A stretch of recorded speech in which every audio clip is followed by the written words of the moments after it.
Hello, I'm Sondra Gilman, Chairman of the American Theater Wing, with our board president, Doug Leeds. Welcome to the American Theater Wing's Working in the Theater seminars. We'll be back later in this program to tell you about the American Theater Wing. But right now, let's join our distinguished panel. When audiences go to the theater, they certainly can see the work of actors and designers, they can hear the work of playwrights and composers, but the unseen hand behind every theatrical production is that of the director. Today we're going to bring them out from the shadows, or at least the back of the house, and talk a bit about their work, what they do, how they do it, and why they do it. We have a terrific panel. Obviously, as with all of these programs, I could spend the next 30 minutes listing their credits, but we'll do this very briefly, beginning with, on my right, Doug Hughes, director of Richard Greenberg's The House in Town, now at Lincoln Center Theater. Next to him, Scott Elliott, director of the current Broadway revival of the Threepenny Opera. Next, John Rando, director of the Broadway musical The Wedding Singer. To my left, Leigh Silverman, director of the recent production of Lisa Kron's Well on Broadway. And finally, Joe Mantello, director of the revival of 3 Days of Rain. Welcome to you all. Thanks. I want to start very simply with asking, what is the first show you directed? If it was in school, want to hear about that, and then you can also tell us what the first professional production you got to direct was. And we'll start again in the same order with Doug. All right. I was in college. I was a biology major at Harvard College, and there's no. I was just attempting to flee the arts, I guess, at that point, but you couldn't study the theater at Harvard. It was not considered an academic subject. However, it was a big part of extracurricular life there, and I fancied myself an impresario. I wanted to start a theater that would produce work done by my fellow students. So with great fanfare, I started something called the Premiere Society, and I hated all the manuscripts that were submitted to me. And I said that what I thought was that everybody had limited attention spans, and if we could write a review, everybody could write something, 3 minutes long, 5 minutes long, 6 minutes long, I would put that together. It was not considered glamorous to direct this. I had thought I'd be the, Flo Ziegfeld of it all and not actually have to direct the thing, but it fell to me to direct, and I found I liked it, and others liked it, and that's how I began directing. And all of the writers were wonderful. They were all people that from the Harvard Lampoon who became, now write The Simpsons and Saturday Night, and they were wonderful. Mark O'Donnell, who's the book author of Hairspray, and his brother Stephen, who wrote for David Letterman, and it was just fun. It was satire and quite wild, and it was a marvelous experience. I don't imagine I'll ever feel as exhilarated as I was, when I was 20, when I did that play. Before we go on, we should just let people know, you made the comment about fleeing the arts, which in your teenage years seems a strange comment. Can you explain to everybody what you were fleeing? Well, I probably am the only person here who was, got trapped in the family business. I mean, my parents are actors, and so it's like some strange sitcom plot. I wanted to become a lawyer or an accountant or a biologist, and I doggedly pursued biology, which I had no talent for, and then things changed. Scott, your first gig? Well, I had a kind of checkered past also and fled the arts. I used to act in Broadway musicals when I was in my early 20s, and then I hated it, and I spent my whole life wanting to do it, and I hated it. So then I thought, well, I'm getting the hell out of it. I'm getting out of it, and I went back to college and started to get a PhD in psychology at NYU, and then I hated it. And then I thought, well, I wanted to be an artist, so I just started my own theater company. I started, I went out and I kind of called on my old friends from the business, and I started my little off-Broadway theater company called The New Group. And I really didn't know what I was doing, but I built my own sets, and what I really did for the first thing was a sort of bootlegged, not bootlegged, but sort of stolen version of Brian Friel's Faith Healer. I didn't pay for the rights because we didn't really have the money. And it's funny that Faith Healer's running right now on Broadway with Ray Fiennes. But I just kind of, I had a group of friends that I got together who were actor friends of mine, and I just said, well, I'm just going to give it a shot. So I kind of, got together and got this thing going, and I directed this thing, and some of my friends came and said, oh, you have talent, you should keep directing. And then a year later, I did a play by Mike Leigh called Ecstasy, which was sort of the thing that was sort of my first professional thing, I guess. It didn't seem professional at the time, but it kind of became professional. It kind of got discovered. It was just sort of, me and my friends built the sets and, had some actors in it. It got a few that I knew and a few that I didn't know, and then the New Group sort of got discovered as a result of that production. So I didn't really direct much before that. And so then that's it. That's what happened. So. John? I was an actor in junior high and high school in a suburb of Texas. And my dad was an aerospace engineer, and I was acting in high school and also in musicals in Captain Von Trapp and like this, that kind of stuff. And I had a great drama teacher, and in my senior year, I was 17, he thought that I should direct a play, so he gave me a play to direct. It was a play called The Butler Did It, which is a really lame comedy about this butler who commits a murder, and you have to try to figure out who did it, who done it, comedy. And it was a great experience for me because I was already doing lights and sound, and I was acting, and I was doing everything, and so it was just sort of putting it all together. And it went extremely well. I mean, the audience even stood up at the end of the show, and except for my drama coach, who did not stand up, which was a very strange little feeling for a emerging sort of whatever I was at the time. And but then years later, we had a phone conversation. This was years later, after I'd won the Tony for Urinetown, and we had a wonderful conversation, and we talked about that moment. And he said, "I just always know you could do better than that." So, Wow. And did he give you some notes on Urinetown? He did. I think we should revive that. It's a revival. So that was my first job as a high school job in a way. Leigh? I was acting mostly as a kid, and I did this summer theater program, and I was 15 and I went, and the first day everyone did their monologues, and we were in Cambridge, England, and everyone was doing all of their various things, and we would talk about each monologue. And after the class was over, the teacher said, "Leigh, I'd really like you to stay after." And so I was thinking, oh, I'm so good. I'm so good. And she said, "Oh, Leigh, you are terrible.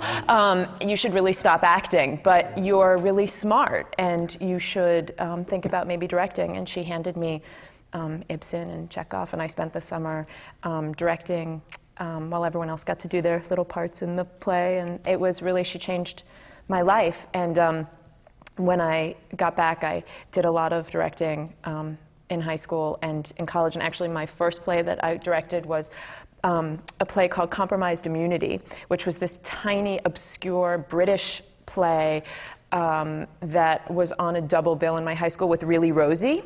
And I think back on that, and actually I had a similar conversation with my drama teacher at the time, and I said, where did I get the nerve to think that I should do this play, when really all anyone wanted was the musical and the happy play? And she said, "Oh, you were always like that." So that, I think that was sort of my beginning.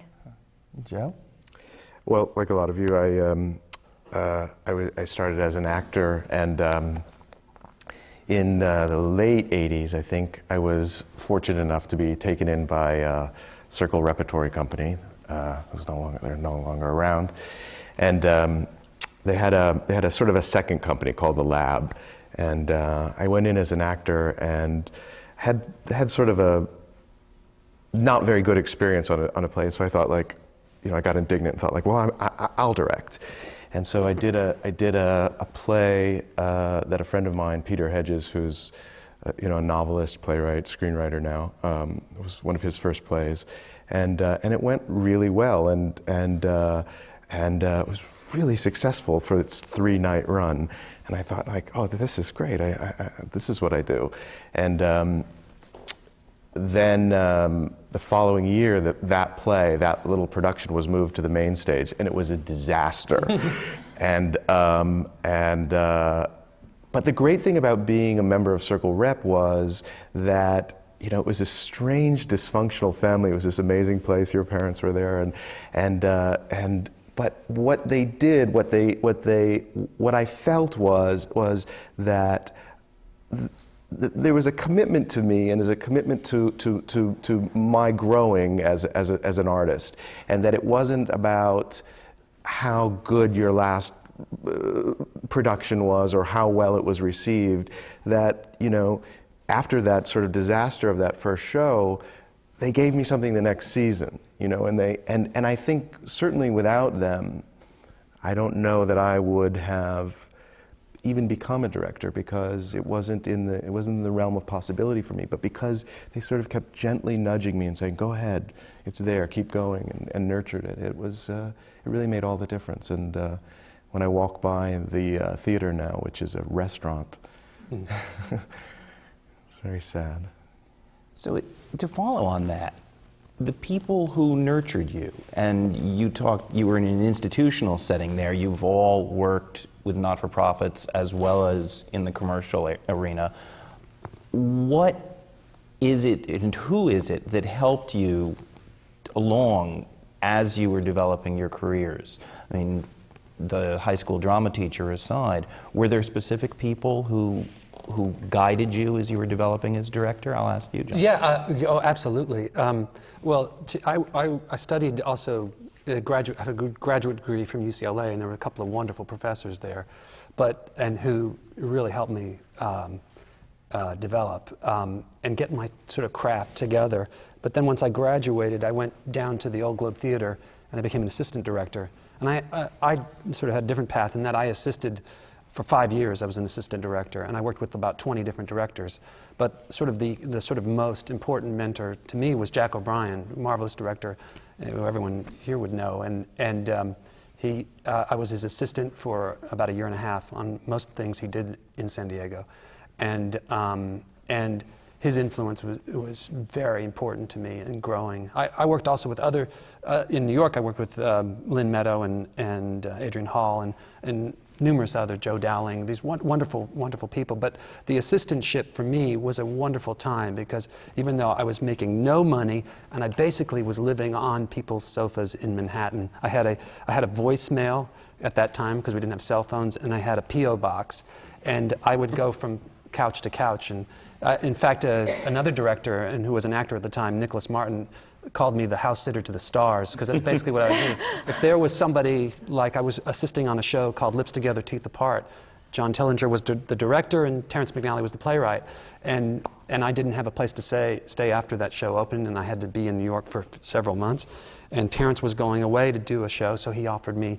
his house to stay. So that's sort of how I managed, but the assistant program for me was a wonderful thing, because you're in the room with wonderful actors, you're writers, directors, and you're just sort of the sponge and absorbing how to do things, how not to do things, and so those are the influences for me. Has anybody else assisted? Have you been through that experience, Leigh? Yeah, I assisted Doug many, many times. It was one of the most, he was the first person that I thought of. It was one of the most important, I think, parts of my career so far has been working with Doug. And we met at New York Theater Workshop, which has been an institution that for me has been a real artistic home. I did my first internship there when I moved to New York, and have stayed. I've directed many workshops and readings there. I directed a show on their main stage last year, and I had the opportunity to meet all sorts of writers and directors, and meeting Doug and working with Doug, that was the beginning of a great collaboration. So it was incredible, to have somebody, because it's such a solitary job, really. I mean, you have all these collaborators, but when something stops, or when there's just that, the room fills up with the smell that something's not going well or there's a problem,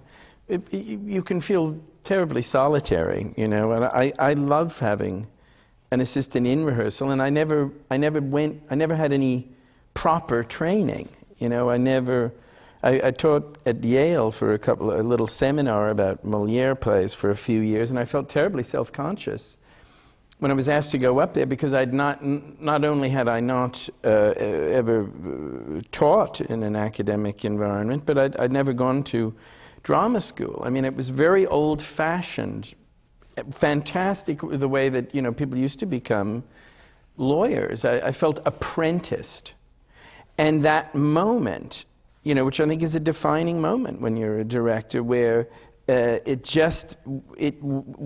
something needs to be said, or something needs to be stopped, or perish the thought. Something needs to be directed, and you, for a while, as an assistant, you have the luxury of witnessing that moment, thinking your own thoughts, and being a backbencher. You don't have to rise and act. You don't have to redirect the energy or make the proverbial suggestion or simply say, "May I see it again?" or whatever it might be. And I loved that. And I find myself coveting that job again sometimes, just to actually be in someone else's rehearsal would be a great privilege. But is it tough after you've done that, and certainly people look for who are the really good assistants, to then make the leap to directing yourself? Joe, you were already acting at Circle Rep, so they knew you and wanted to give you a chance, or did you have to pitch them on the idea of directing? Well, it was very freeform in that Circle Rep was this odd place, It was so it was kind of like, I want to do it, so there didn't seem to be a reason not to do it. And again, it was like a small scale. I mean, it was a little 99-seat theater, and you had a budget of, I think, like $100 to do the show, and you'd have a day to tech it. You'd rehearse 3 or 4 weeks and do it. So, but it wasn't. There was no pressure. There was no. It really was. You were doing it just to do it, to try it. There weren't those kind of strict definitions of you're an actor.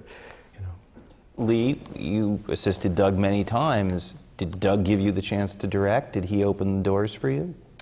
I think when you're assisting, it's not so much what you're looking for. I mean, I think what Doug was saying is so true. I mean, I assisted Doug. I did a lot of assisting for the first 6 or 7 years that I lived in New York, and I loved it. I mean, I think a lot of people at that time said, "Oh, people are never going to see you as a director." And there was definitely a moment where I said, "I can't assist anymore. I really have to be doing my own work." And I had always been doing it on the side, sort of peripherally, but I think it's invaluable. I mean, especially as we've all said, it's so lonely in a way being a director. You're the only one there, and having the opportunity to see so many different styles of people working and in so many different places and traveling to other theaters. And I mean, I think that experience was really incredible, and then it really needed to stop. And luckily, with a lot of good fortune and luck, I was able to really parlay that into my own career, which has been really fantastic. And I think it was for me the right path. I don't know that that's true for everybody, but I loved it, and was really glad when it was over. I mean, was really glad to be then given the reins and to say, "Now here's your chance." And when I mean, it was a tragic circumstance, but another assistant of mine, Derek Anson Jones, had brought me a play when he was working with me on Henry V in Central Park. And he said this play was written by my prom date when I went to the Sidwell Friends School. It's had one production, but nobody will do it in the East Coast. The play Wit. And Kathleen Chalfant was playing the Queen of France in Henry V.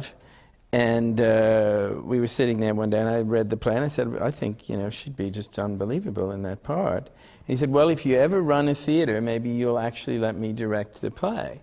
And within a year, I was running a theater, and the Longmore Theater, and we reopened the little house up there, and we did it. And then the play, we produced it with some cronies in New York. And Derek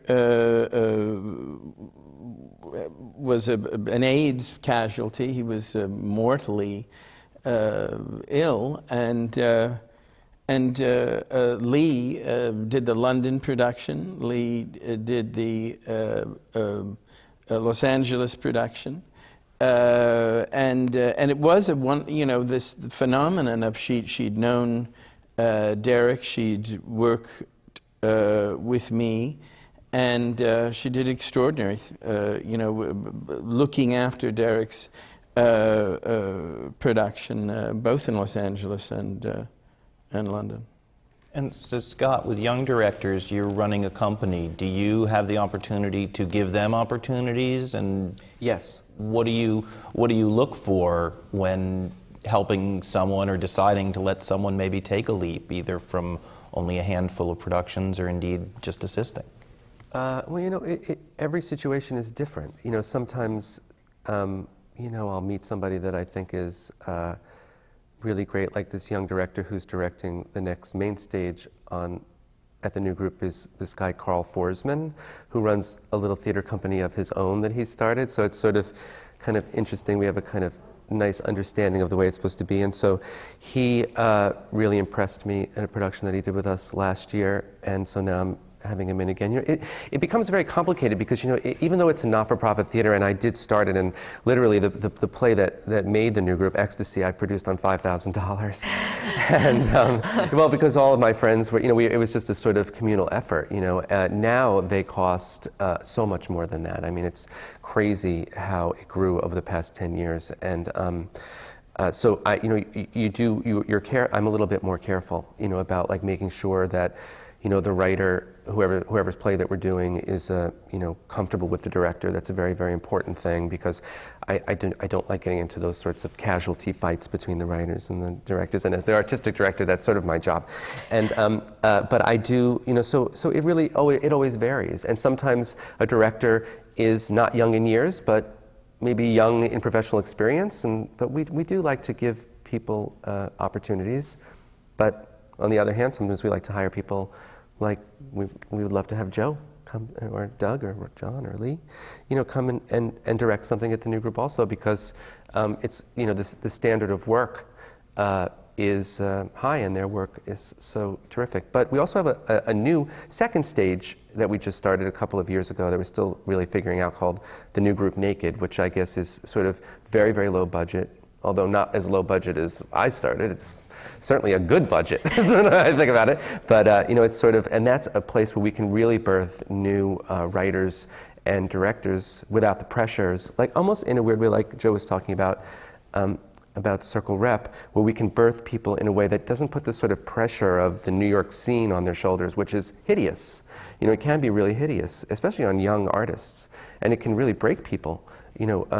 Too early. So the new group Naked is just a way where we can kind of do it in a less pressured way. So I'm sure you guys all run up against this all the time. You'll have a young director and a beginning career director say, "How do I get started? What do I do?" And it's a very, very difficult question to answer because look at the panel here, and we've all come at it from very, very different ways.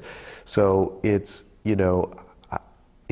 I don't even know where to send people, that I don't know that the kind of institution like a Circle Rep is around anymore that does that kind of nurturing. It's really difficult. The developments that we do is like, we can kind of help people. We do a lot of readings and things like that. It gives people a chance, but there really are only 3 opportunities a year at the new group on the main stage. One of them I do. And then there's 2 others, and usually it's a play that somebody is attached to. A director is attached to, or something along those lines. And that's why we started the second stage. But I get about, I'd say on the average, 5 letters from directors a day wanting work. Yeah. And from all over the world, really. Yeah. And it's interesting, and you want to be able to kind of have them in, but you don't really have enough time in the day to meet them. I think the other thing too, I mean, working, because I work, anyway, the assistants, I think there's the transition from sort of assistant to director is a really interesting one though, because what happens is, as an assistant, especially if you do it a lot, just from my own experience and from watching assistants that I've worked with, they meet people. They meet actors, they meet directors, they meet stage managers, they meet the theater institutions, the people that run them. And from that, there's somebody out there who's looking for a director. And it's not that everyone can do that job. And so sometimes I'll get a call and say, do you know of anybody? Well, please, these two people I know. So that's how I got my first sort of real professional stuff, was simply by knowing people. I had first professional gig in New York City was because I had assisted on a show, and there was an actress in it, and she was understudying a play at Lincoln Center, and her other understudy that she was with, her husband runs a small theater in New York, and they were looking for someone to direct Twelfth Night. And she said, oh my God, you got to meet John. And so I met him, and there we were, and then I had the job. And it's really, the great thing about that I experienced was that there's just the simple fact that you get to know so many people. Joe had that community of Circle Rep, but in a way, as an assistant, you can form your own sort of community because you get to know certain people, certain directors. And believe me, when you find a good one, you want that assistant as often as you can because you want to hold on to that. Like you said, it's a lonely gig. I'm crushing the career of somebody who's probably a lot more talented than I am right now. But you hold on to I've had the same assistant since I started the new group, and she's assisted me on everything that I've ever done. And she's been my assistant for, I guess it's almost 11 years now. And every Broadway thing outside of the new group and everything that I've ever done at the new group. And she's like my backbone. She's my best friend, and she's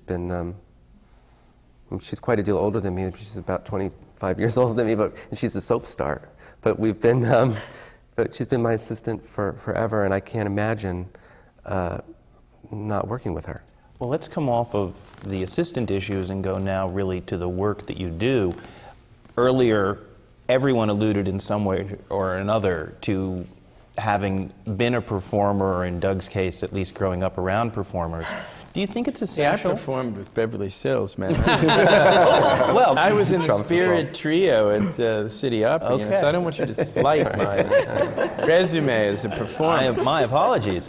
Bubbles and I are like that. But let me ask you, do you think it's essential for a director to have acted? It couldn't hurt. I don't think it's essential, but I certainly don't think it can hurt. That's all I'll have to say. I think it varies on the person's personality. I think that it really depends on the person. Some people, it could help. For me, it did, I think. It just gave me a different sort of perspective on the whole thing.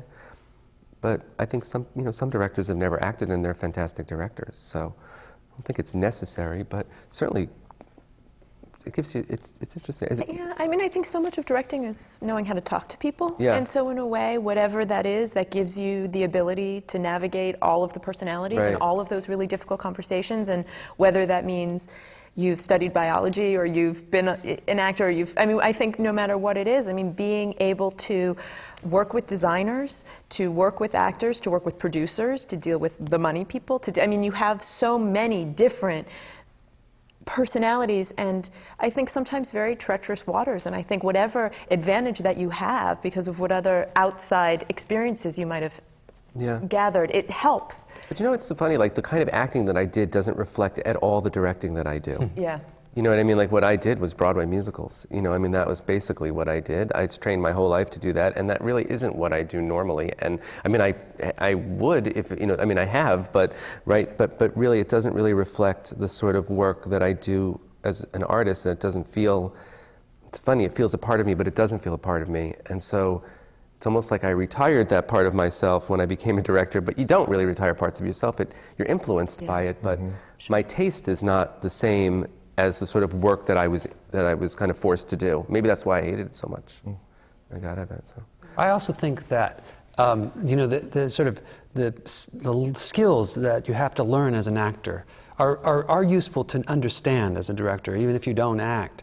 I mean, the acting that I did in college and in graduate school and the studying of it is extremely helpful in terms of how to conduct a rehearsal and also understanding what goes on for actors, which is a very complicated thing, how to create character, how to channel your psyche into a character and use that stuff.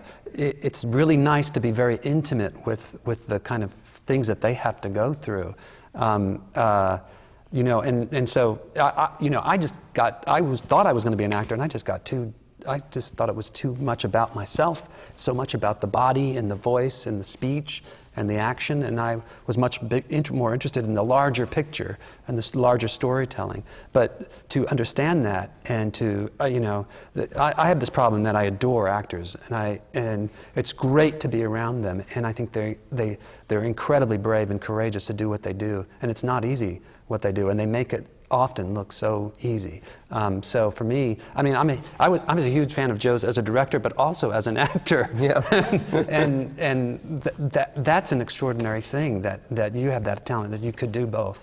But I wonder, do you miss it? That's what Well, I was thinking in answer to your question, something strange happened to me when I started directing, when I started taking myself seriously as a director, is that, all of the things that I would struggle with as an actor, all of a sudden were crystal clear. The trajectory of a character was crystal clear in a way that, I thought, well, I would be if I wanted to act, I would be a much better actor now, knowing what I know as a director. But I don't have any, it's like I've rearranged my DNA in a way that it doesn't even occur to me to, consider it. Leigh, you said a few moments ago, so much of directing is about communicating with people. And Doug, you made a very interesting comment early on where you used the phrase, I believe it was, or God forbid, actually have to direct them. So what is the process of working with an actor? Is it about telling? Is it about showing? Is it about allowing them to find their way into something? But it's almost impossible to answer because there are as many answers as there are actors. With one actor you give confidence, with one actor you give, and then your job becomes trying to somehow make that seamless in the room. But I can only speak for myself. There's not one way that I work in a room with 7 different actors. It would be impossible because they don't all need the same thing from me. And I also find that the more I do it, that the less I try to say. That I've learned that patience can be a great ally in the room. That whereas when I first started directing, I think I was, really, I didn't quite understand the process enough to know that what they're doing in the second week of rehearsal doesn't mean that that's what they're going to be doing, 2 weeks down the line, 4 weeks down the line, and that you have to pick and choose the right moment to learn when to give them what they need and to let them flounder. That's okay too, for me, I think. It's a political job. I mean, you have this constituency, all the people that Leigh mentioned, and it's up to you. I mean, I find that I frankly perform a great deal as how do you an mean actor. that? I think you're there to embody a spirit about the proceedings. You're there to exude confidence at times when you don't have a shred of it. You're there to sometimes, I think, to teach a company how to read the play. I mean that at a profound level. Just what is this event about? You're there to forge a consensus about why we're all doing this primitive and risky and at times possibly humiliating thing together. And I guess there's a expression in the military which I've always loved, and it maybe sounds a little dictatorial, but it's called command presence. Are people at ease with the idea of you as, the best definition I've always felt for myself, and the one I remind myself of, is that I am a member of the audience who gets to talk back. I am their surrogate. I sit where they're going to sit, except that I get to talk about how I'd like it to be lit, or what I think it's about, or what I think should be buried, or what I think should be brought more forward, or what secrets I think can be kept, or what flatters my intelligence and what seems to condescend to me, what awakens my imagination, and what is so circuited and controlled that it shuts down my imagination and it keeps me out of the experience. I mean, I just as Joe has said, I'll make decisions about how to have a good night in the theater as a member of the audience, and how to elicit a sense of ensemble, usually, and to pick my battles about when it is the time to speak, when to say something will actually humiliate or set us back, or what to handle quietly, what to handle in front of a group. You're making these decisions, all the time, and eventually you're doing so by instinct. John, you were nodding through a lot of what Doug was saying. I mean, is that your experience as well? It's true, and just to add, because I think he articulated it beautifully, but the other thing is play to play and ensemble to ensemble, the director's job can be different, and each play requires its own tone and its own sort of conception, and forging that tone and helping and getting everyone literally on the same train, on the same boat, is one of the most important jobs of the director. And oftentimes the tone can elude both you and the actors. And it's terrifying and it's wonderful at the same time to try to figure that out. But that's really what I would add to that, is that just the sense that you have to somehow have a vision and have a sense of what the play and the tone of the play is, and rally your troops, that's the designers and the actors and the cast and crew, behind that idea, and hope that that idea can sustain itself. And if it can't, you've got to change it quickly and find another tone and find another way to do it. Yeah, I mean, being flexible and being creatively dexterous seems also just something to add to both of your really great definitions. I mean, it seems like so much of directing has to do with being nimble, and it's like, oh, you start the day one way and then it's like, okay, that's not working, let's take this turn here, and being able to read a room, read an audience, read a performance at night, being able to stay really, really flexible, creative. It's also great because actors are also very complicated, and you have to know when to give them say the right thing, or hope that you're saying the right thing at the right time, because otherwise they can go down a different path, and a path that isn't on the tone. It's very tricky. But I think it's like you're a little, so you have all your electrodes out there, and you're just waiting for, okay, if I press that, it's gonna kick off and make that little scene and that little moment that much better. So I think I sit in rehearsal just constantly, like listening and hearing, and oftentimes writers will get very upset about that because they'll want results immediately, and the process, that it takes weeks to do, and you have a writer breathing down your neck saying, well, why aren't they funny here, or whatever it happens to be, and the writer may have an idea about how he hears the line, but that's not necessarily ultimately going to work with the particular actor you have. And trying to meld that and it's challenging and wonderfully fun. I'm also fascinated by, I know I spend a lot of time watching how the actors interact with one another and trying to understand that group dynamic, because I think it can be well, first of all, it's fascinating. But it's also quite useful because you understand something about how to maneuver the group because they're interacting with each other in a different way than they're interacting with you sometimes, and Is this issue of command presence, is it ever okay to not have the answers, Scott? Oh my goodness. Oh, sorry. Doug, if you'd like to speak for you, feel free. I think it's okay. I get anxiety when when everybody's just talking about like what happens in the room and how people direct, because I just feel like everybody's so different. It's such a personal thing. Like for me, personally, I could never describe like what I do. I've been asked over and over again, and I know I always do the same thing to a certain extent, based on like the group of people that I have in the room. But it's hard to pinpoint exactly what it is, because every director, I think, having produced a lot of directors, everybody has their own sort of way of doing it. I never went to directing school. I don't know. I just kind of started doing it. I didn't know anything about it. I didn't really even work with any sort of directors that were any good. When I was working, and I take that back, a couple, but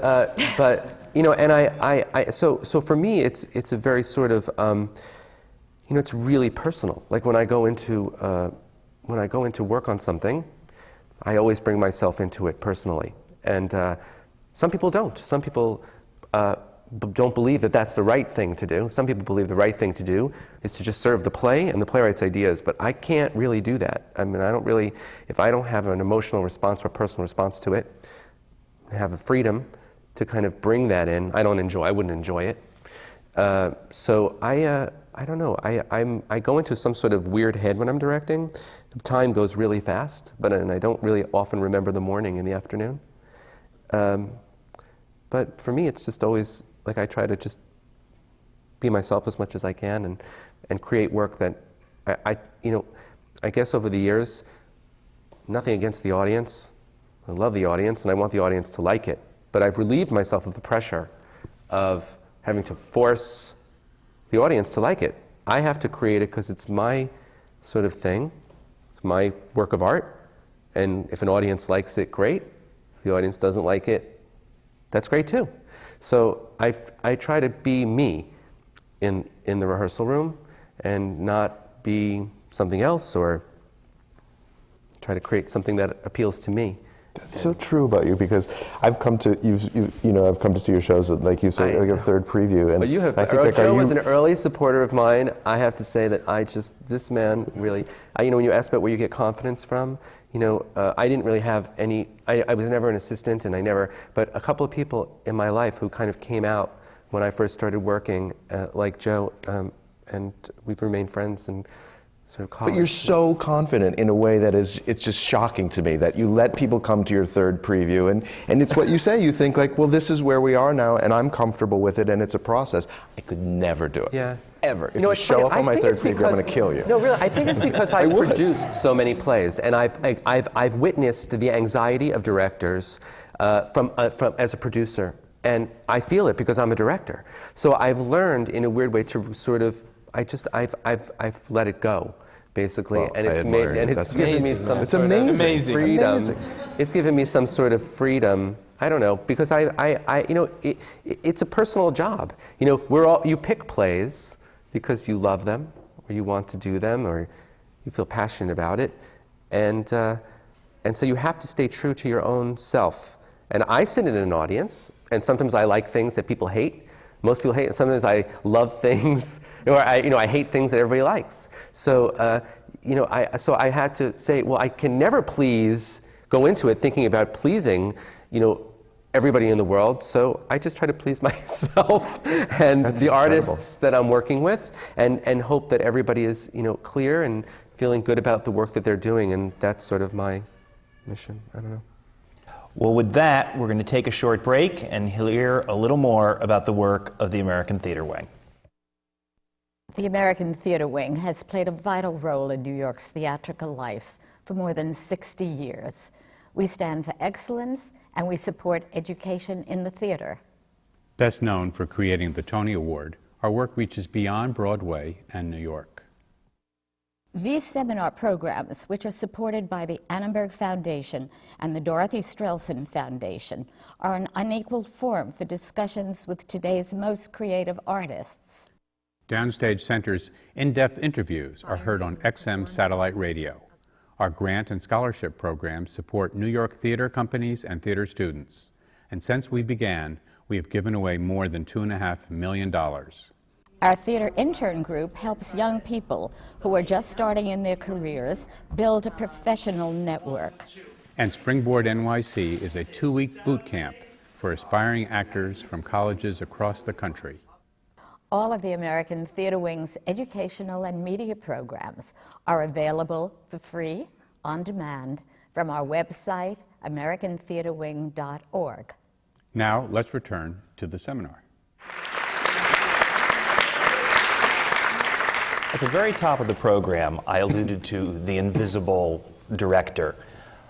One of the great challenges for anybody going to the theater, and indeed for our critics as well, is to understand what is the work of the director. How do we understand, watching a show, what the director has done? And I want to ask each of you in turn, are there things that you want people to understand that you've done, not on a specific show, but generally about what to look for to understand where the director comes into the process?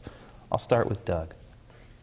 I think there are all sorts of things that I wish people would credit me for, that I think I maybe even might deserve credit for, but I've long since given up thinking that will ever happen. I mean, I really don't think, even if you're going to see an auteur of the theater, if that makes that phrase makes any sense, you know, somebody I think is a great genius like Lepage or Peter Brook or whatever. I think people come to the theater to see actors on some sort of platform, at risk, hoping to rehearse the audience for the adventure of their own life. I think that's what is mainly perceived, and I think that is what should be perceived. I think that very primitive thing is what it's all about. And I think that in a way, the contribution of a director can be enormous, and there are times when I think I've done very well by a production. But in a way, the job is essential. It's like anything worth having. I mean, it's essential and it's superfluous. I mean, the event begins, and there it is. And I don't. The fact that I agonized about its casting or cut gently 1/3 of it, or tried to homogenize a group of disparate opinions about what it is we were doing is really irrelevant when the lights go up, and probably should be. But it doesn't keep people from opining about what I've done. And that's part of the job as well. I enjoy the job so much. I like getting there in the morning, and I feel I'm much better in these little rooms, rehearsal halls, than I am just about anywhere else. I'll pay the price for an ignorant assessment of what it is I've done or haven't done. So, Joe, do you think there are things that people can see and understand about what you've done? The age-old thing of, did the actor decide to do that, or did the director tell them to do that? I'm not sure. I mean, maybe other directors can. There's a kind of appreciation that directors can have for very subtle work. I don't know. I mean, the nature of collaboration is that it's hard to separate out mine. You know, it becomes kind of a soup after a certain point. And so, you know, I agree with what Doug says. I don't know that that is possible, or even preferable in some way. You know, it's the nature of the job. Leigh, do you learn from other directors when you go see their shows? And let's leave present company out of it, but can you see things when you go to another show to say, I like what the director did there? Absolutely. I mean, I think that I mean, here we are, a group of directors, and we can't really come up with a perfect definition of what directing is, nor do we really want to. And because it changes from show to show, to try and figure out what a director did when you don't even know necessarily what you did show to show, or you couldn't describe it show to show, the way that Scott was saying. I mean, I think that it is essential that going to the theater is part of the job. I mean, I feel like it is what in some ways is the most frustrating, the most inspiring, the most exciting, the most harrowing part of, in a way, having a life in the theater. It seems to me is being part of the community and supporting the community and learning, both from productions that you hold in high esteem and productions that you don't. I mean, I think that it's an essential part to being in the theater, no matter what discipline you're in, to see as much as you can, when you can. So, not to pursue what seems to be an unanswerable question, let me turn to what Joe mentioned, of course, the collaboration, and we'd be remiss if we weren't talking specifically about the collaboration between directors and authors. I believe you've all had the opportunity to work more than once on the work of particular authors. John, you've worked multiple times with David Ives. What is the relationship between a director and author? How do you develop that rapport? It's usually the writer's baby, and they trust you to read it and read it in a way that is imaginative and would help create a production. And so David and I, and then also Greg Kotis, who I'm working with now, the relationship is very important because it has to do with finding the tone and the style of the play. And I do think, sort of answer the other question, I do think you can go to the theater and you can understand a director's vision and a director's imprint, and an audience can experience that and love that. I think you can see many versions of Hamlet and see a director's imprint on it in a way that is maybe loving and maybe considerate, and also maybe bold and daring. That's in the case of if you're seeing multiple different productions of the same piece of material, it becomes evident. Right, exactly. And I think tone is sort of the thing. Should this be a wild play, or should this be a focused, real play? Should it only be real and let all the elements around it be wild? These are the questions that we as directors ask ourselves and try to do on the stage. With a writer, especially because you're working on new work, you have that other thing, which is that you have to help them invent their play. You have to help them edit their play if it's taking time off the play. You have to help them maybe reimagine a scene, and you have to think both as a director and as a writer. Which is a great experience, and that's where the collaboration is the most fun and the most challenging. And having a taste for a particular kind of writing is a joy, and it becomes your craft. Not unlike an actor has a particular taste. Jason Robards had a wonderful relationship to Eugene O'Neill. I think directors have great relationships to writers, and I mean, Alan Bennett and Nick Heitner right now. You can that relationship is very clear and evident in the History Boys, and it's that double thing. It's the trust that this is my baby. I've written it. The writer says, I give it to you to give to these actors, and let's form a production of this. And it's then also the vision that the director brings to the text, and the ability to help the writer write the play. Sometimes the plays are unfinished when they arrive, or they're sprawling. As an assistant, I watched John Tillinger work with Terrence McNally on Lips Together, Teeth Apart, and I saw how he just edited, and what you did with Terrence on Love Valor? Love Valor. Amazing. The relationship there, and it's just so vital to the success of the play, that relationship. And a writer needs someone to help him or her develop the work with the actors. Now, Scott, in your case, you've done a couple of shows written by Mike Leigh. Yeah. But is he present for that? Mm-hmm. So you've had the same opportunity. Yeah. We've done 4. So, again, what's the relationship, how did that relationship Well, it evolved. come to be? You know, like Yeah. when I did the first play, he wasn't around that much, but then he came and checked it out, and he liked it. And then, as we, started working together, the relationship became, well, we're very close. And when you work with somebody that many times on stuff that's so personal, because he devises his work in a very personal way, because he devises his work through improvisation, it's a very kind of interesting sort of process. And Does he always direct the original productions? yeah, he always directs the original productions, and then he hands them off to me, and for over here. And it's just a sort of, we have a sort of shorthand that we have with each other, and we enjoy each other, and we enjoy each other's sort of emotions, and we have an understanding. You develop these sorts of understandings.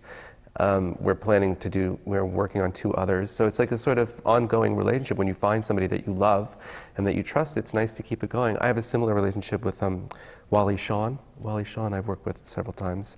And he also is a sort of wonderful collaborator, and feel like, I can't think of 2 people I'd rather hang out with more than those guys. And so for me, it's a learning experience. I learn a lot about human nature, and they both have great social consciousness, even greater than mine, of course. And so I feel like for me, it's not just about the plays, but it's also about growing as people and growing as artists together. And every time I do a new play with one of them, or even just a reading or whatever, I learn so much, and I want to continue to learn more and more about the work and storytelling and different ways that people tell stories. It's fascinating to me. So, you mentioned as you grow closer to these people, I'm wondering whether at times the personal relationship can make it tougher in circumstances with the professional relationship, because you are in the process of sometimes saying something doesn't work, or you want to remove something, and people may hold something very dear. Leigh, has that occurred for you? We've worked a couple of times with Lisa Crone, once with her company, and then with Well on her own play. I think that the more you work with someone, the better you know how to work with them on some very basic level. And, the trust grows, the intimacy grows. So even though it's maybe harder to say the things that are hard, I also feel like that's why you're there. That's why they want you there, is because you say the hard thing. Yeah. And I take that really seriously. I mean, I think that that working, I feel lucky to have relationships with people who you work with so much, because in a way you just are able to shortcut so many other conversations, because you know that person's taste, you know their sensibility, you know what they're going to think, and it makes the process that much deeper, that much faster, that much more efficient, I think. And the disagreement's always, for me, end with a kiss. Yeah. It's like, it's not about, hating each other or anything like that. It's about loving each other. If you say something difficult, if Mike says something to me, or, oh, well, what about that moment? I don't take it personally. Or if I say to him, oh, well, that line is awful, he doesn't take it personally. It's like, why would you keep returning? If I didn't enjoy working with somebody, I wouldn't work with them again. Yeah. That's the way I feel about it. If I didn't enjoy it, I would not go back. And that goes for actors, designers, whatever. If I don't enjoy it, then for me, it's not worth it. Yeah. Then is the experience the same working with, I can't phrase this more indelicately, dead authors? When you take a classic work and you don't have the writer in the room. Doug, I know you've done some classical work, certainly. Yeah, well, I mean, I spent, I really did, I had been in New York directing plays at the Manhattan Theatre Club, and I realized I had never done a play by a dead author. I'd never done, and I took what I thought was going to be a kind of, finishing school out there at the Seattle Rep. I got a job working for Dan Sullivan as his associate director, and I stayed out there for a decade because I could direct Ostrovsky plays, I could direct Kaufman and Hart plays, I could direct Shakespeare. I did, half a dozen plays of Shakespeare out there. I'd never done a Shakespeare before. I did Ibsen, I did Molière, and all the time the idea was that we were trying to make the theater out there as hospitable to new plays as possible. And it was just fabulous, and the theater out there seemed a kind of sovereign form in the community. The audience was quite exciting. I thought it was just wonderful, and to encounter The Winter's Tale and Twelfth Night and Measure for Measure and The Miser and Hedda. I was so, such an great luxury. Nobody was going to ask me to do those plays here in New York at that time. And the notion of, having some kind of commune with a genius. I still think about The Winter's Tale and how I really blew the first 2 acts of it and did all right with the last 3. And I wish I could go back and kind of atone for my sins. I mean, those plays seem like extravagant mysteries across centuries, and you're reminded too that there is such a thing as a history, and that one of the obligations of the theater is to remind us that there is such a thing, and that these conversations have been going on for a long time. And in an age when we're just dazzled by fleeting spectacle that's coming over to us on various screens, that there are these rather ancient things that trouble us in whatever form. I mean, it's just a marvelous thing to be able to do. And now that I live in New York and I work mainly on new plays, I mean, I hope that somehow I can keep the hat trick going of conning somebody else into letting me have another shot at The Winter's Tale. As we talk about opportunities and we talk about where you get a start, we've been talking almost exclusively about plays, and some of you have in fact directed some major musicals. Making the transition from being a play director to a musical director, is that a shift? And Joe, certainly, in terms of musicals, you've got one which is one of the major hits of recent years, Wicked. What drew you to Wicked in contrast to some of the other work that you might have been doing? I thought Wicked was just a really great idea for a musical, and I thought that if we did our job right, that I thought people it would touch people, and it would tap into something. And I think with musicals, in my very limited experience, it's got to be a great idea. It doesn't matter how talented everybody working on it is. If it's not a great idea, if it doesn't sing, if it doesn't call for that kind of scale, then it just doesn't work. So I just thought it was just a basically great idea for a musical. And do you use different muscles as a director when working on a musical? Well, there are more people in the room, obviously, so that can be both a blessing and a curse.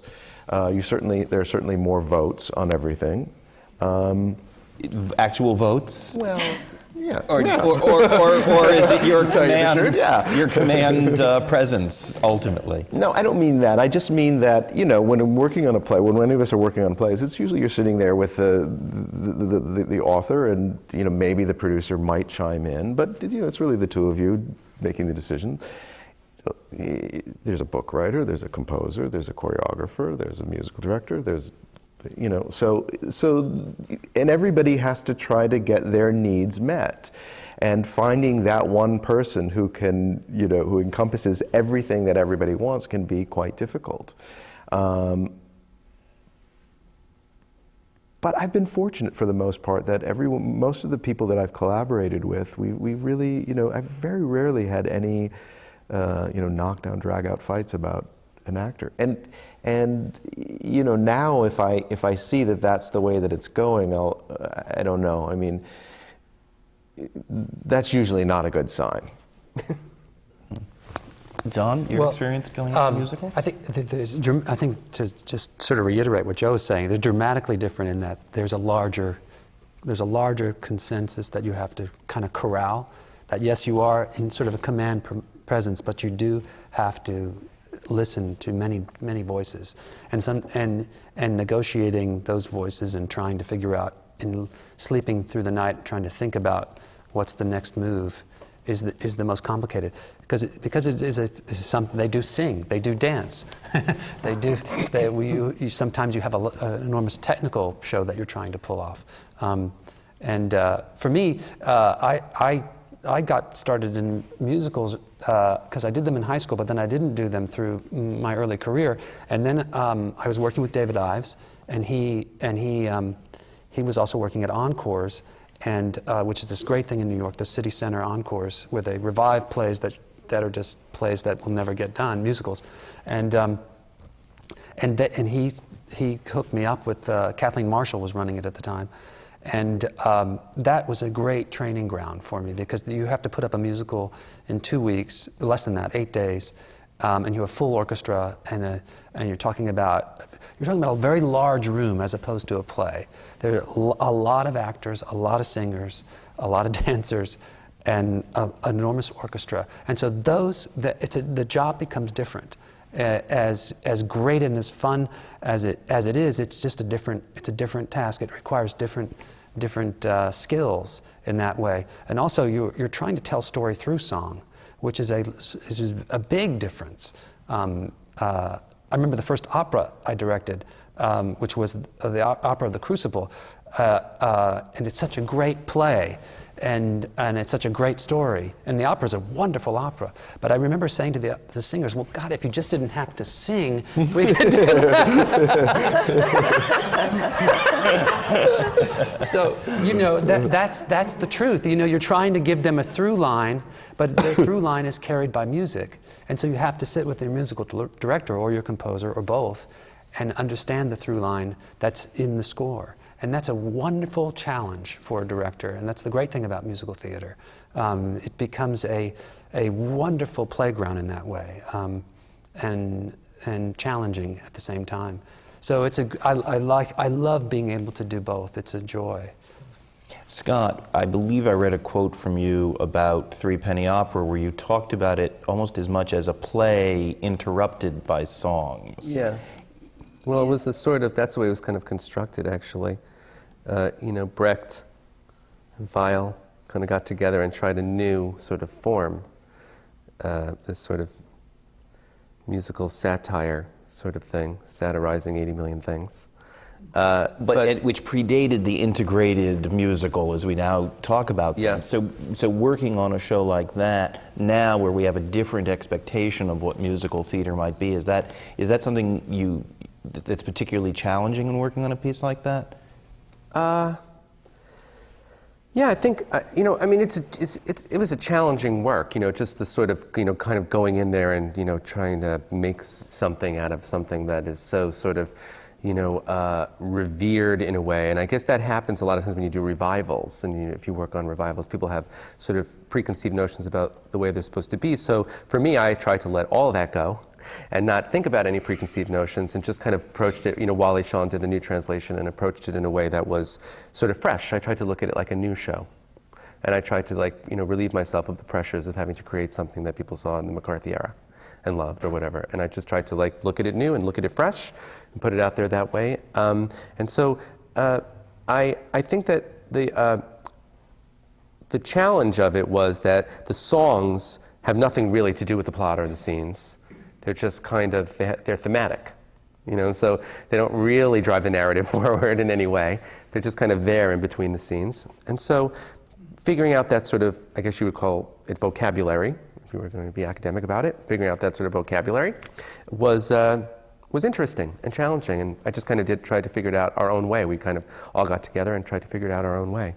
But I kind of had the luxury of producing a musical before I directed one. So, because we produced Avenue Q. And so that was an interesting thing, to actually not direct a musical first, but actually produce a musical first. So I kind of got an education on, how the kind of goings on about it before I actually got in there and did something like that. So yeah, it's all really challenging. Everything's challenging. It's all challenging, isn't it? It is. So everything's a new challenge. So. But a musical is Musical hard.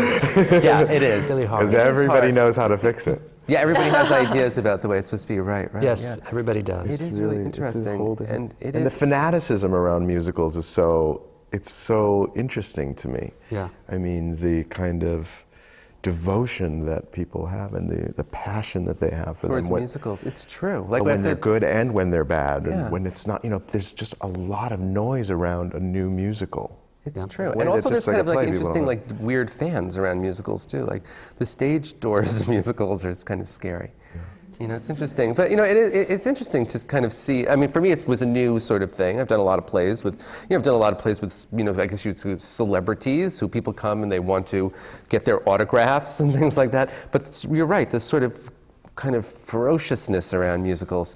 It's funny, I had a funny thing around Threepenny Opera in a preview, and I walked out the stage door, and I ride my bicycle I ride my bicycle around town, so I was unlocking my bicycle, and this kind of lady came over to me, and she looked like she had been in musicals about 60 years ago, and she said, "Are you in the show?" And I said, "No, I'm not in the show." She goes, "Do you have something to do with the show?" I said, "Yeah, I directed the show." She said, "Have I got some notes for you?"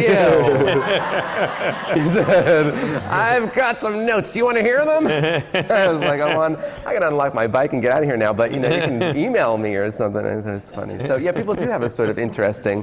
I've never had an encounter like that before in my career. I think it's a music thing. the great thing about the American musical theater, just based on what you're talking about, is something that we talked about a lot towards the end of the run of Urinetown here in New York City, was that musicals live in a different category. They live really in the high schools of America, and I have nieces who sing everything out of Wicked, and I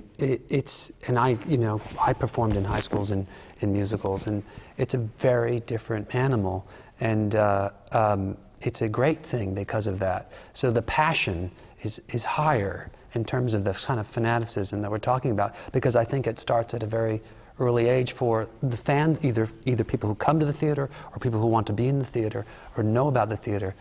American high schools put on a lot of plays, but they put on a lot more musicals, and the passion is right there. And there are countless women who want to play Elphaba that are 12 to 17 right now, and that's great, because that's the enthusiasm for theater, and an enthusiasm for a kind of theater that should live a very long and healthy life. And if you look at Broadway this year, it's such an incredibly healthy place in terms of that, in terms of the musical theater and the fanaticism. Thank God we have it, and thank God they're that passionate, because it keeps us challenged, it keeps us growing, it keeps us inventing and trying to find various sources of musical theater, and ultimately it keeps musical theater being created, because a young person who is in a production of Wicked or a production of Urinetown or whatever the show happens to be in high school, that person may end up becoming a writer or a composer, and so I think that fanaticism is just really, as scary as it is for us when we're working on them, it really is the blood of the success of the American musical theater, and thank God we have it, because it keeps us working and it keeps us challenged. But it's blurry now. For me, like, it feels like the American, like when I was growing up in the 70s and I used to go see a lot of musicals because I'm from the New York area, the quality of the musical is very different now, and I find a little kind of strange and discouraging, is that the sort of challenge of the musical theater, the sort of work that gets done in the musical theater, it's not that it's not being written, and every once in a while a sort of interesting, sort of challenging musical will surface, but basically Broadway has become sort of, well, it has. I mean, I hate to say it, everybody says it, but it's that sort of Disney musical thing that really didn't exist when I was growing up, and so I found the musicals when I was growing up so much more challenging and so much more interesting than the musicals that are getting produced today, and I find that weird, and I wonder why. I kind of wonder why. I don't want to lose Doug and Leigh in this. Have you had the opportunity to do musicals, or do you have a desire to do musicals? But I'm having palpitations at the moment because I'm wading into the whole realm of it.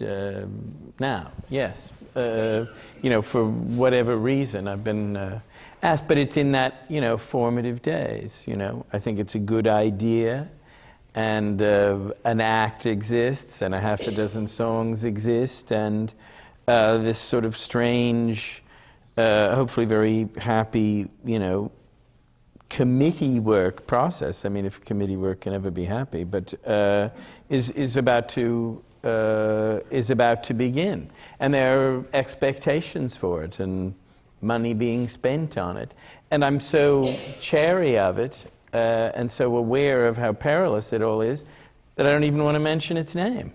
I think that it's. I imagine it will be, I do need to do something that'll give me a good scare right about now, and this will undoubtedly furnish it. Leigh? I'm working on a musical that has been workshopped for a couple of years now. The best thing about it is the title, in fact, of this one. It's like most of the other things that I've worked on. There are a bunch of people who have never done it before. It's my first musical, and a couple of really brave producers decided to take a risk. And I feel like the best, it certainly happened with Well the same way. I mean, we were all making our Broadway debut, and in this situation, I've been lucky enough to find people who are willing to say, all right, you've never done it before, we're going to try and give you a crash course and see as many of the musicals as you can and learn as much as you can, and we'll work on it. It's been in development for a while, and we'll see if it ever... They're like movies musical in a way, Yeah. where they take years to kind of, how long did you work on Wicked for years? Probably did maybe 2.5 years of, when I came on, maybe about 2.5 years of development, and they'd already been working on it about before. a year. Yeah, it takes forever. It's like films, they come and they kind of, 4 years, they go like this, and Well, they have because to come once together. it's up and running, it's this locomotive that if you're going to make changes, you better make changes before, people have, Designed it. Designed it, yeah. Yeah. So, but even then, when it's really... Yeah, Wedding Singer was 2 years of development, 4 workshops. It's just... That's short. That's short. That's short, really. When you think about how long these things gestate. And I have a couple that I'm working on that are in development, and I'm not rushing. I feel like, there's no reason to really rush. Yeah. It's better to just kind of like take your time, work through it, and figure it out, because then eventually you have to do it. Yeah. I want to change gears almost entirely, except that you've talked, as we've been talking about musicals, about all of the elements and all of the disparate places. And the early part of our conversations were about interpretation and working with actors. How much of your job involves very technical, factual, hard and fast things, dealing with budgets, dealing with what can be physically achieved? And how do you deal with that when the impulse is primarily an artistic one? Doug, I'll start with you. I think it's a huge part of the job. The limitations are very defining. I think the architecture of the place you're going to do it, for one, is a huge influence on me. Where it's going to be set down, how an audience will regard it. Are we in a bear pit, or are we in a big proscenium theater? I'm very, very anxious now about the fact that Doubt, which is, a play that we first did in a 300-seat theater, and then we did it in about an 800 and some change theater, and I think we handled that well. Now we're going to take that out on the road, and it's going to play vasty halls, and I'm very, very anxious about how much the event can expand without losing its essence. And it's going to play places in certain cities that 4,000 people.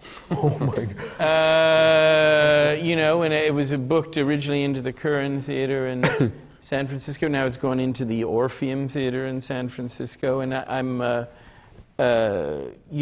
very anxious. That's a sidetrack, but I think that where can it succeed? Where can it connect? This show I just did with of Richard Greenberg's The House in Town was an enormously difficult thing for me to figure out how to get on stage with John Lee Beattie, who we went through 4 different versions of the design. Some of them spectacularly under budget, some of them wildly over budget. In the end, I don't know that I've ever felt as though I've had a production, I'm sure others have had the production, where I felt that the fact that the sky was not the limit budgetarily drastically impeded something I wanted to do. And but I and I've also run a theater. It's also been my responsibility to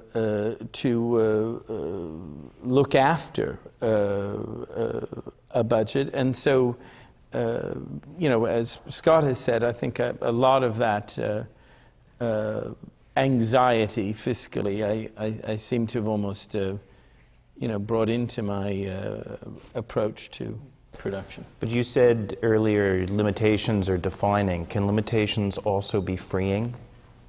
But I meant that when I said that. Mm-hmm. I mean, I think that's what, how do you do this play in a thrust space? Even, I did this play Frozen, and I had originally thought, I can easily see how to do this on a proscenium stage. It was much better on the stage that, the fate dealt me, which was a little thrust stage, and then later on a somewhat bigger thrust stage. Leigh, what's your response to how you deal with limitations? I think it's always just best to know everything. I don't know. I mean, I think knowing what the budget is, figuring out how to work within it, knowing what the space is, having the most information possible. I mean, that's sort of your job, in a way, is to know everything, or to know a little bit about everything, so that everyone else can do what they need to do. I mean, I think I don't certainly have the experience that anyone here does, but I think that my sense of trying to learn as much as possible from the people that you're working with all the time is really important. And knowing, you were saying in terms of budget and that kind of thing, I think it's only helpful to know and to figure out what the parameters are, and whether you're given a huge space or you're given a small space, I think you can only make it work to your advantage. You kind of have to. I mean, that's the gig, is like, here's the play, and here's the space, and we want this, and you figure out how to make it the most exciting event that it can be within all of the limits. And I think that those what end up being the parameters of the project actually make it the unique thing that it is, that you give them. Scott, I see you nodding. Well, yeah.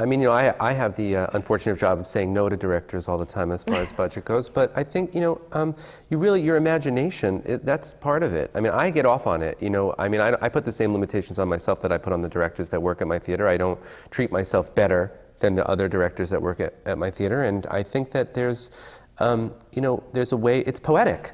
It's like we're really all poets or whatever, we all have a poetic side. And I always find that it helps me be more imaginative, and I find it fun, actually. And I do work that way whenever I go to other places. I don't work out of my own theater a lot, but when I do, I try to be as, respectful of other people's budgets and things like that, and try to use my imagination as best as I can to make it happen.